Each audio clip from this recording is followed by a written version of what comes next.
전문가 두 분과 함께 북한의 의도는 무엇인지 또 앞으로의 남북 관계는 어떻게 흐를지 전망해 보겠습니다. 백승주 국민대 석좌 교수, 양모진 북한대학원대학교 교수 모셨습니다. 어서 오십시오. 어서 오십시오. 안녕하십니까. 네, 앞서 보신 대로 북한이 오늘 ICBM으로 추정되는 장거리 탄도미사일 한 발을 발사를 했습니다. 그동안 이 문재인 정부 아래서 한반도 평화 프로세스가 진행이 되면서 북한이 핵과 ICBM급 발사를 사실상 유예해온 상황 아니었겠습니까? 그럼에도 불구하고 오늘 이루어진 전격적인 ICBM 발사로 인해서 이것이 상당한 단순히 미사일 하나 발사의 의미가 아니라 상당한 의미를 좀 가질 것으로 추측해 볼 수 있을 것 같은데 먼저 두 분께 오늘의 미사일 발사를 어떻게 평가하시는지 말씀 부탁드리겠습니다. 이 ICBM을 발사했는데 이게 전격적으로 발사된 건 아니죠. 2월 말에서 3월 9일 사이에 이미 발사 준비를 하고 있다는 우리가 동향을 파악해서 북한에 경고도 했죠. 발사하지 말라는 내용으로 경고된 걸 발사했는데 이 발사의 의미는 싱가포르 체제가 무너진 겁니다. 트럼프와 김정은 직접 만나서 그 약속한 것이 ICBM을 발사하지 않고 핵실험하지 않겠다는 걸 미국 정부 트럼프에 약속을 했는데 이것을 이제 공개적으로 뭐 그 파기를 선언했다. 실력으로서 파기를 선언했다 이렇게 볼 수 있습니다. 그래서 그 북한에 대한 우리 정부 인식이 얼마나 아니했는가를 확인할 수 있는 그런 계기가 되었다 이렇게 볼 수 있습니다. 잘못 인식하고 있었던 거죠, 북한 의도를. 네, 양 교수님께서는 어떻게 보십니까? 저도 우리 백 교수님 말씀처럼 거의 우리 측, 미국 측 국제사회에 대한 도전이다 이렇게 볼 수 있죠. 가장 중요한 대목은 북한 스스로 지난 그 2018년도인가 한 4년 전에 핵과 ICBM 모라토리엄 유예 조치를 했잖아요. 그래서 이번 재원이 뭔가는 아직까지 좀 더 확인해 봐야겠지만 어떻든 간에 그 대륙간 탄도 미사일 ICBM라고 한다면 이것은 모라토리엄을 스스로 파기하는 행위다. 이것은 굉장히 그 북한 입장에서는 핵 능력 고도화로 갈 것이고 또 한반도에서는 또 긴장 고조 이런 측면을 봤을 때 앞으로 한반도에서가 아주 상당 부분 태풍이 좀 몰아치지 않을까 이런 측면에서 상당히 우려스럽다는 생각이 듭니다. 예, 이 오늘 발사한 ICBM 이 장거리 탄도미사일 성능에 대해서 좀 분석이 필요할 것 같습니다. 지금 국방부가 발표한 내용을 보면 사거리가 1,080km 그리고 고도가 6,200km에 이릅니다. ICBM까지는 확인이 됐지만 이게 화성 17형인지 혹은 그게 아닌지 혹은 그 다음 단계 무언가를 새롭게 발사를 한 것인지는 분석이 되지 않고 있는데 교수님께서는 어떻게 좀 분석하고 계십니까? 그래서 제가 이 무기 전문가는 아닙니다만도 지금까지 그 언론 보도를 종합해 보면은 북한이 지금까지 그 정찰 위성이라고 하면서 우리 한미 정보 당국에서는 화성 17형이다 이렇게 이야기했죠. 그렇다면은 지금 이번에 쏜 것이 북한이 이전에 한 세 차례 쏜 이거와 같이 똑같은 형이냐 아니면 다른 형이냐 이에 대해 전문가마다 조금 입장 차이는 있습니다. 혹자들은 화성 17형이 아닐까 이렇게 주장하는 사람도 있고 혹자들은 엔진이라든지 또는 그 탄도의 무게라든지 이런 거 봤을 때 화성 17형이 아닐 가능성이 높다. 그렇다면은 지난 2017년 그 11월 달에 발사한 화성 15형 이것을 좀 더 성능을 개량한 부분이 아니겠냐 이렇게 주장하는 혹자들도 있습니다. 오늘 그 발표한 내용에서 우리 합참이 중요한 숫자를 조금 추가 분석이 필요하다고 하면서 빠뜨린 부분이 있어요. 아, 그래요? 그게 뭐냐면은 쉽게 계산하면 이렇습니다. 이 미사일 발사하면은 정점 고도라는 게 있어요. 최고의 고도가 얼마 갔느냐. 그러면 이제 얼마나 날아갔느냐 사거리를 내놓는데 이 정점 고도가 오늘 6,700km 나왔거든요. 사거리가 한 1,020km 정도 나왔는 1,080km 정도 나오면은 이 정점 고도를 4배 정도 곱하면 실제 거리가 나옵니다. 6,000km 곱하기 4배 곱하면 얼마 정도 나옵니까? 2만 km 이상의 사거리가 나옵니다. 충격적인 거리입니다. 충격적인 거리인데 그렇다면 이거는 2017년 11월 달보다는 사거리가 엄청나게 늘어난 그 ICBM인 거죠. 그래서 이거는 새로운 2017년 11월에 북한이 성공을 선언했던 그 하고는 다른 차원의 사거리를 가진 미사일을 보였습니다. 그럼 17형일 가능성이 있다 이런 말씀이신 거네요. 그렇습니다. 그리고 우리 국민들이 시청자들이 궁금해하는데 북한은 이제 화성 또 북극성 이렇게 별 이름을 잘 붙이지 않습니까? 네. 이제 북극성은 주로 해상 발사 미사일 이야기고 화성 미사일은 우리가 장거리 ICBM 계를 이야기합니다. 그 광명성이라는 이름을 붙이는데 광명성은 좀 위장 명칭이 많아요. 인공위성을 발사했을 때 네. 대포 이런 미사일을 하는데 이번에 발사한 것은 이미 정점 고도와 합리적인 4배수 정도 곱하면 벌써 화성 17호로 결론이 나야 되는 거예요. 그게 더 정확하기 위해서 정보 분석 중이라 했는데 합참적으로 발표를 했지 않습니까? 네. 원희철 의장 이름으로 발표했는데 그 발표 내용만 가지고도 딱 산술적으로 보면 이미 사거리 차원에서는 이전하고 완전히 다른 미사일 ICBM을 발사했다 이렇게 볼 수 있습니다. 네, 그 부분 관련해 가지고 물론 예. 이제 그 우리 백 박사님 말씀에 충분히 동의를 하는데 지난 2017년도에 화성 15형을 할 때 네. 그때는 고도가 약 한 4,500km 그리고 그 이 사거리가 1,000km 미만이었죠. 그래서 이제 우리 그 그렇죠. 백 박사 말씀처럼 약 곱하기 한 3.5 내 4 이래 하니까 한 사거리가 정상으로 발사하면 한 12,000km 정도 되지 않을까 이렇게 얘기했죠. 근데 이번에 이제 쏜 것이 고도가 한 6,200km 네. 그리고 지금 이제 사거리가 한 1,080km 이렇게 나왔잖아요. 네. 그렇다 하면은 과거에 비해서 영 커졌죠. 그런데 뭐 예를 들어 가지고 이제 그걸 갖다가 또 사거리 정상을 하면은 한 15,000km. 이래 보면 2017년도 화성 15형보다는 거리가 많이 나온 것은 사실입니다. 네. 그런데 최근에 북한이 정찰 위성을 가장해 가지고 쏜 그 형태 네. 이거 비교했을 경우에 적어도 엔진 그 추진 동력체랍니까? 이거와 탄도의 무게가 좀 더 다르다고 이제 우리 합참에서 보고 있기 때문에 그러면은 혹자들은 화성 15형을 좀 더 개량한 거, 사거리를 늘린 것이냐, 아니면은 화성 17형이냐 이 두 가지를 놓고 분석을 하고 있다 이렇게 이해하면 네, 될것 맞습니다. 거기에 이제 단순히 레벨을 곱할 수 없는 부분이 발사 각도입니다. 발사 각도 네. 평소에 단순하게 계산할 수 없는 부분이 있지만 그러나 지난 2017년보다는 상당히 발전된 어떤 그런 ICBM의 모습을 보여줬다 이렇게 볼 수 있습니다. 네, 화성 15형의 개량형이냐 아니면 화성 17형이냐 이 두 분의 분석은 약간 좀 다르신 것 같은데 일단은 내일 아침에 아마 북한이 이것에 관련해서 밝힐 것이기 때문에 정확한 이 미사일이 어떤 것인지에 대해서는 내일 확인할 수 있을 것으로 생각이 되는데요. 그러나 일단은 중요한 부분이 두 분 말씀대로 사거리가 최소 15,000km 이상이라면 뭐 말 그대로 미국 본토 전역이 사정권 안에 들어가는 것 아니겠습니까? 그렇습니다. 그렇다면 정말 미국으로서도 이제 대응이 정말 확연히 달라질 수밖에 없는 그런 차원의 문제일 것 같은데 백 교수님께서는 좀 어떻게 보십니까? 미국은 당장 북한에 대해서 추가 제재를 하고 싶을 것입니다. 그러나 유엔 안보리의 구성상 러시아가 반대하기 때문에 추가 제재를 못하는 거죠. 네. 이 추가 제재 내용은 2017년에 유엔 안보리 결의할 때 만약에 다시 북한이 ICBM을 발사하면 트리거 조항이라 해서 예. 중유 에너지를 좀 더 북한에 대해서 더 제재를 하도록 이렇게 하도록 돼 있는데 우선 그런 제재를 독자적인 제재의 범위를 넓힐 겁니다. 왜냐하면 유엔 안보리를 통한 제재가 안 되니까 미국과 서방 국가들이 할 수 있는 모든 조치를 강구해서 북한에 대한 제재를 할 것이고 거기다 군사적 대비도 한국 정부와 함께 강화할 것으로 봅니다. 북한이 실제 핵무기를 탑재한 미사일을 갖고 전술적으로 사용할 가능성이 높아진 상황에서 미국은 한국 정부에 대해서 미사일에 대한 공동 대책에 대한 어떤 노력을 좀 더 강화할 네. 가능성이 많습니다.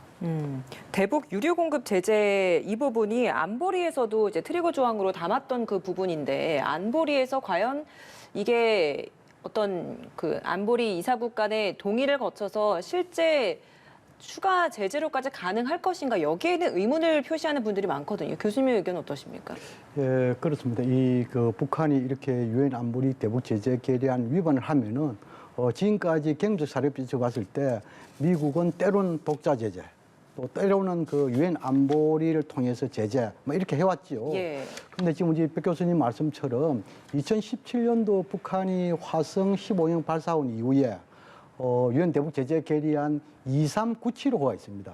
2397호에 보면은 방금 백 교수님 말씀처럼 트리거 조항이 있습니다. 예. 그러니까 예를 들어 가지고 지금 이제 정유라든지 뭐 유류라든지 이런 부분 대해 가지고 일정 부분 한계점을 두었습니다. 예. 그런데 이 한계점이 그 당시에 문제는 뭐냐면 이러한 것을 제재를 할 수 있다, 강화할 수 있다는 측면이지 이것을 자동적으로 할 수 있는 것은 아닙니다. 예. 그런데 2017년 상황을 볼 경우에는 중국과 러시아가 유엔 안보리 대북 제재 결의안에 동참을 했습니다. 그래 지금 현재 보면은 북중 간에 북러 간의 관계가 너무 좋아가지고 과연 이 미국을 중심으로 한 서방 국가에서 북한의 이런 ICBM 발사에 대해서 새로운 대북 제재 결의안을 하는데 과연 참여를 할 것인가 말 것인가. 그러니까요. 지금의 상황을 볼 때는 상당히 좀 유동적이지만 가능성이 좀 낮지 않을까. 그렇다면은 미국은 한편으로는 유엔 안보리 차원의 대북 제재 결의를 도출해서 노력했지만 또 다른 한편으로는 미국의 독자 제재 또 한미일 동맹을 통해 가지고 제재 여기에 좀 더 집중하지 않을까 이렇게 추정해 볼 수 있습니다. 근데 그럼에도 북한이 고강도로 도발을 한 지금 이 상황을 그냥 동의하고 묵시하고 넘어가기엔 또 국제사회 비난도 너무 크게 받을 수 있어서 이 부분을 좀 고려하지 않겠느냐 이런 시각도 있던데 이 가능성은 없겠습니까? 그렇죠. 이제 그것이 이제 그 중국과 러시아의 딜레마가 되겠죠. 중국과 러시아가 유엔 안보리 상임이사국이기 때문에 그렇다면은 2017년도 북한이 화성 15형 쏘았을 때는 유엔 안보리 대북 제재 결의안에 참여하고 지금 문제는 왜 참여 안 하려고 하느냐?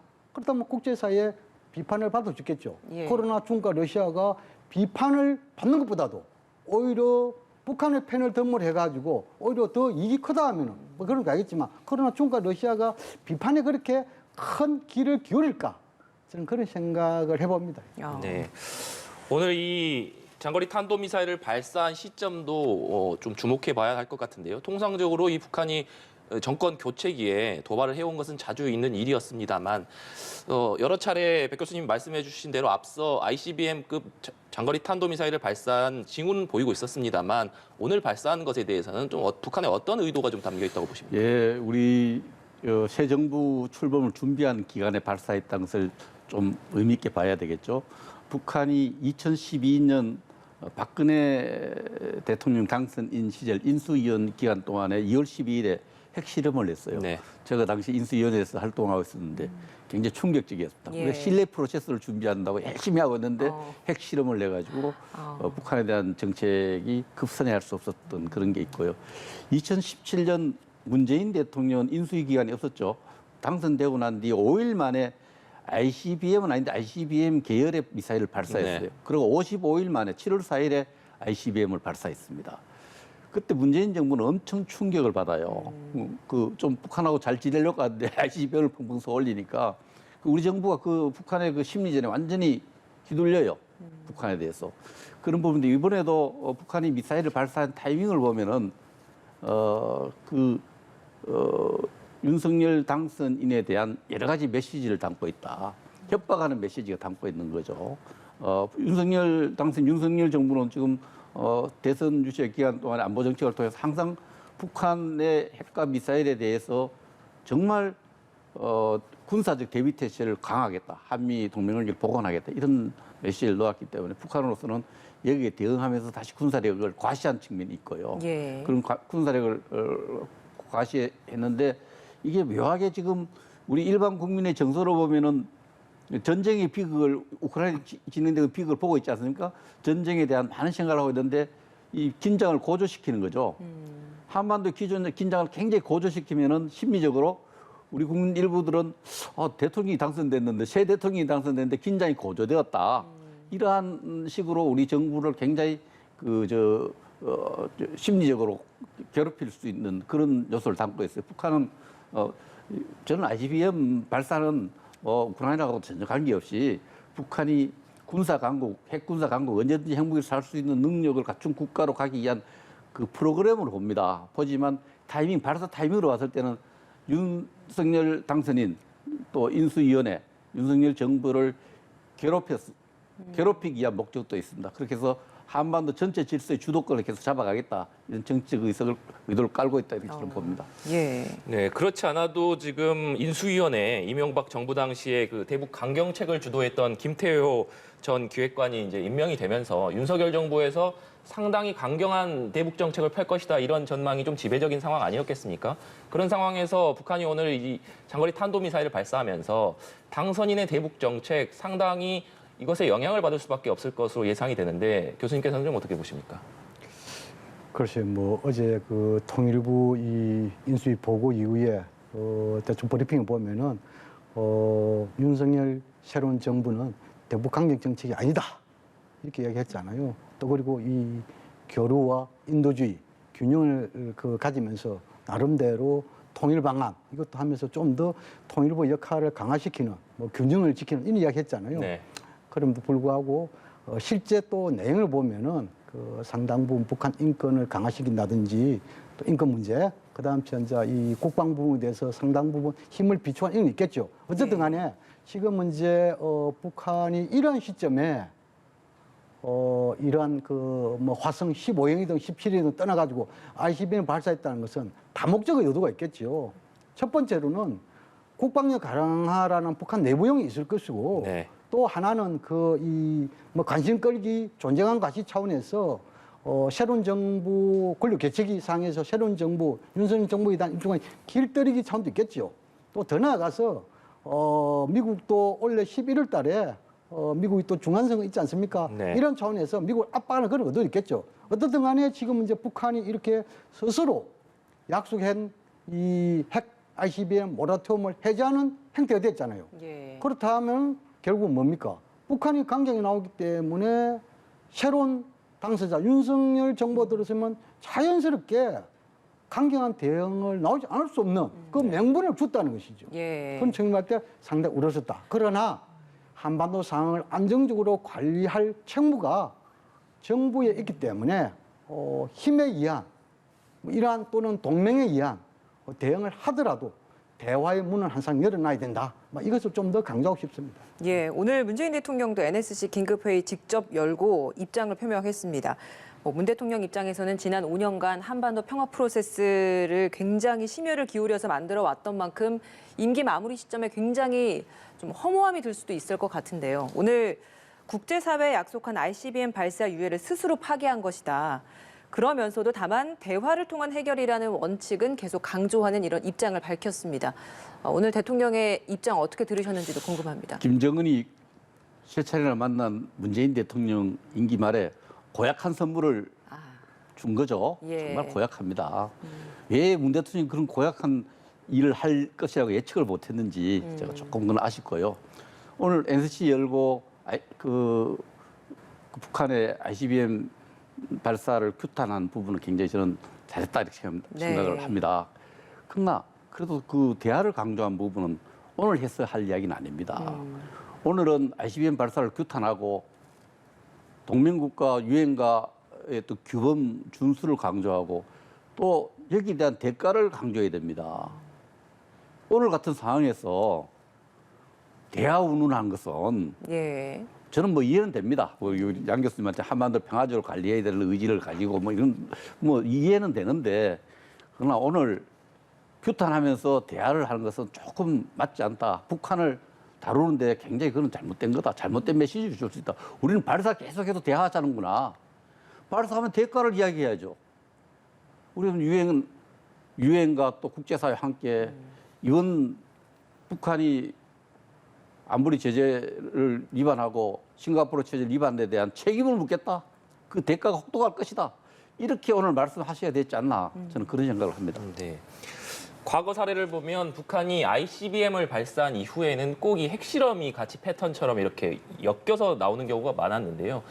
그렇다면 지금 북한에서는 이미 대규모 열병식 정황이 포착된다던가 하는 여러 가지 추가적인 좀 군사행동의 어떤 움직임들이 잡히고 있는데 핵실험이 재개될 가능성은 혹시 있을까요? 어떻게 보고 계십니까? 그 말씀 드리기 전에 우리 백 교수님 잘 말씀을 했는데 군 통수권자이고 국가 최고 지도자인 대통령은 한반도 상황을 안정적으로 관리하는 측면에서 아주 절제된 언행이 기본이다 이렇게 말씀드리고 물론 지금 이제 북한의 ICBM 발사에 대해서 규탄하면서 대화를 이야기하는 것은 조금 좀 빠른 것이 아니냐 그런 부분에 대해서 일면 심리적으로 동의하는 측면이 있지만 아마 예. 또 대통령 입장에서는 또 미국의 백악관이라든지 인도에서 충분하게 나름대로 메시지 교환도 있을 걸 보이고 그러나 우리 군이 만약 그랬다 하면 일선 상당히 문제가 되겠죠. 그러나 인리 태평양 그 사령관 미국 거기에 대해서 또 그리고 우리 합참 인도에서는 강경한 뭐 자세, 규탄뿐만 아니고 강경한. 그래서 이번에 핵무라든지 이런 그 대응 미사일도 송가집니까? 이걸 좀 더 우리 생각해 보실 고 그다음 이제 이 북한이 있어가지고 이 ICBM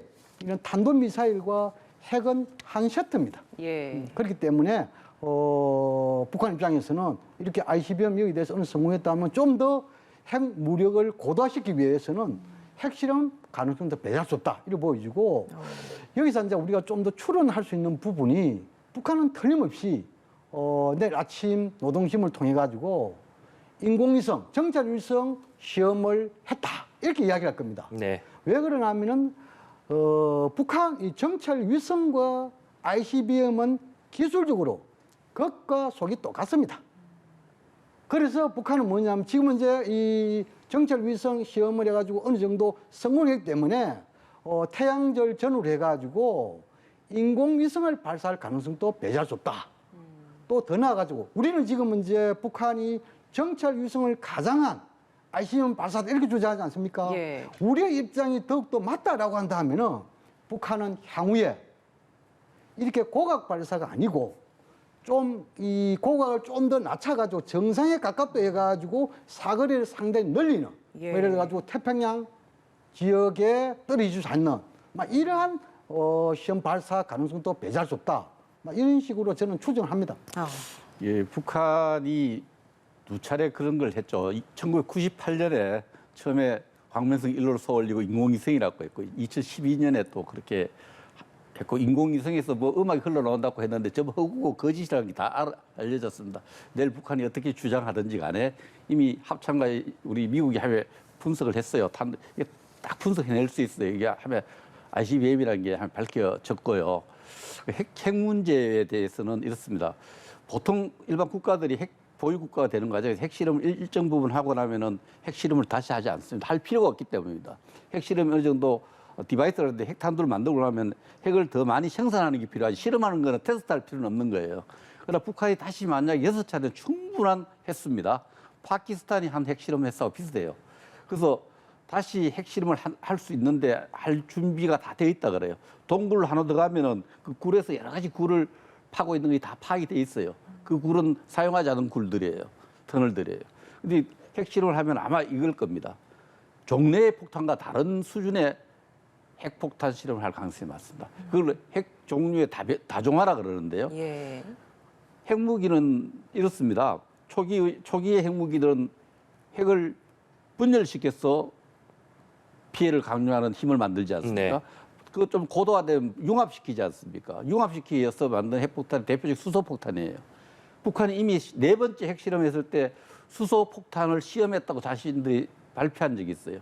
그럼 7번째 핵실험을 하게 되면은 핵무기를 고도화라고 말씀 잘 하시는데 이 고도화, 그죠? 저는 다종화를 할 거고 또 이 핵탄두를 전술적으로 사용하려면은 점점 고도화란 말 속에는 굉장히 소량화하는 부분이 있는데 그런 부분까지도 기술적으로 발전된 모습을 보일 거다.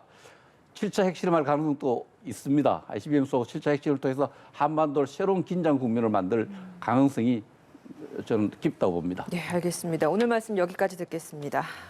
백승주 국민대 석좌교수, 양무진 북한대학원 대학교 교수와 함께했습니다.